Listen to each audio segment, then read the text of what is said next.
धाराशिवमध्ये लहान मुलांच्या जीवाशी खेळ केला जातोय। शालेय पोषण आहारामध्ये मेलेला बेडूक सापडलेला आहे। धाराशिवच्या पाडोळी गावात हा धक्कादायक प्रकार घडलाय।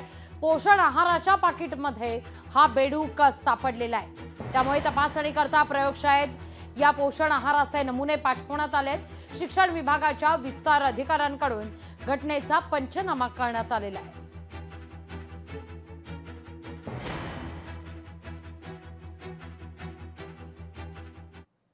टीएचआरची मागणी करण्यात आलेली होती।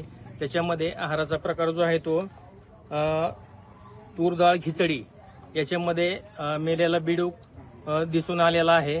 तरी मौजे पाडोळे येथे प्रत्यक्ष भेट देऊन संबंधित लाभार्थ्याच्या घरी भेट देऊन त्याची पाहणी केली असता मेलेला बेडूक दिसून आलेला आहे। तरी मौजे पाडोळे येथील सर्व ग्रामस्थांच्या समोर त्याचा पंचनामा करून आम्ही घेत आहोत। आलेल्या अहवालानुसार संबंधितावर कारवाई करण्याचा आम्ही 100% प्रयत्न करत आहोत।